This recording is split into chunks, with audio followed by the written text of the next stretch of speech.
안녕하세요. 신앙톡의 지혜입니다.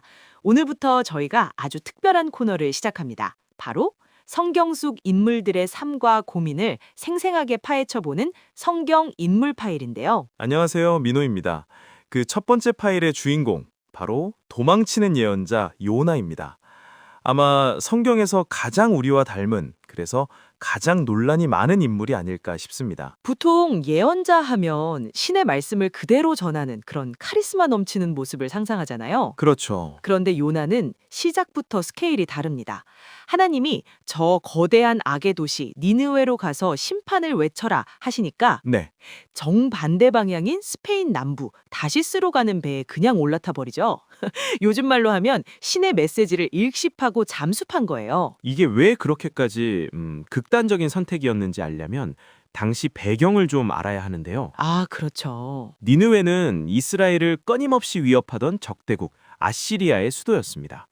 그 잔혹함은 고대 세계에서도 악명이 높았죠.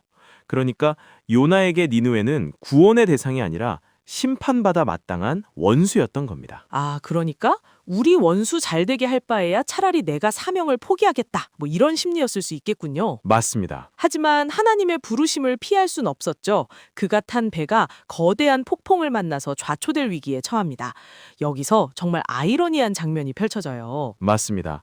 하나님의 예언자라는 요나는 배 밑창에서 쿨쿨 잠들어 있고 오히려 하나님을 모르는 이방인 선원들이 각자 자기 신을 부리면서 살려달라고 간절히 기도하죠. 결국 제비뽑기로 요나가 이 재앙의 원인임이 밝혀지고 세상에. 그는 스스로 바다에 던져달라고 말합니다. 그리고 우리 모두가 아는 그 장면. 거대한 물고기가 요나를 삼키죠. 정말 칠흑 같은 어둠과 절망의 공간. 그렇죠. 바로 그 물고기 뱃속에서 3일 밤낮을 보내면서 요나는 비로소 자신의 목소리로 하나님께 기도합니다. 그 기도는 단순하게 살려달라는 외침이 아니었어요. 네. 자신이 어떤 존재인지 또 하나님이 어떤 분이신지를 깊이 깨닫는 시간이었죠. 기도가 끝나자 물고기는 마치 뭐랄까 택시처럼 그를 목적지 근처 해변에 내려줍니다. 정말 기가 막힌 신의 연출이죠. 그렇게 두 번째 소명이 주어집니다. 일어나 저 큰 성읍 니느웨로 가서 내가 내게 명한 바를 그들에게 선포하라. 네, 두 번째. 이번에는 요나가 순종합니다. 하지만 그 마음은 여전히 편치 않았던 것 같아요. 그렇죠. 3일 길이나 되는 그 거대한 도시를 겨우 하루만 걸으면서 아주 건조하게 메시지를 던집니다. 40일이 지나면 니느웨가 무너지리라. 딱 이게 끝이었어요. 와. 열정도 긍휼도 없는 그저 해야 할 일만 딱 하는 의무적 순종의 전형이죠. 그런데 여기서 성경 전체를 통틀어 가장 놀라운 부흥이 일어납니다. 맞아요. 그 무심한 한마디에 니느웨의 왕부터 백성, 심지어 가축까지 모두 베옷을 입고 제에 앉아서 회개하기 시작한 거예요. 결국 하나님은 약속된 재앙을 거두십니다. 모두가 기뻐해야 할 이 순간, 네. 이야기는 가장 충격적인 반전을 맞이합니다. 주인공인 요나가 길길 날뛰면서 화를 내기 시작하거든요.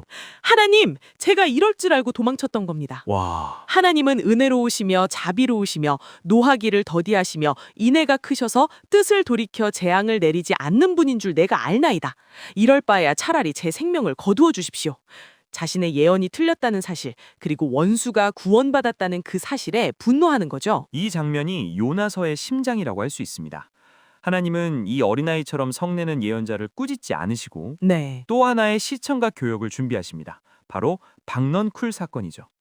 요나가 성 동쪽에 초막을 짓고 앉아서 니느웨가 어찌되나 지켜볼 때 하나님이 박넌쿨을 자라게 해서 그늘을 만들어줍니다.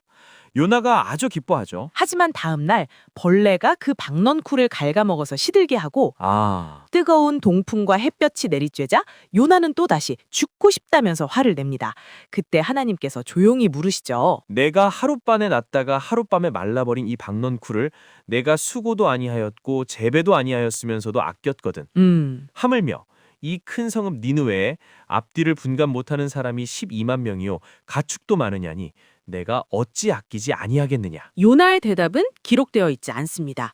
이 묵직한 질문이 책을 덮는 우리 모두에게 그대로 던져지면서 이야기는 끝납니다. 그렇죠. 하나님이 아끼시는 그 생명이 혹시 내가 미워하고 판단하는 바로 그 사람은 아닌지 돌아보게 만들죠. 맞습니다.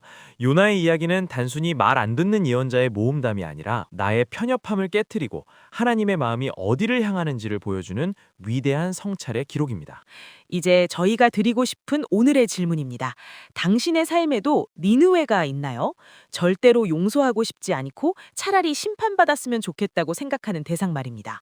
만약 오늘 하나님이 당신을 그곳으로 보내신다면 당신은 요나처럼 다시 쓰러 가는 배를 타시겠습니까? 아니면 하나님의 마음을 품고 그곳으로 발걸음을 옮기시겠습니까?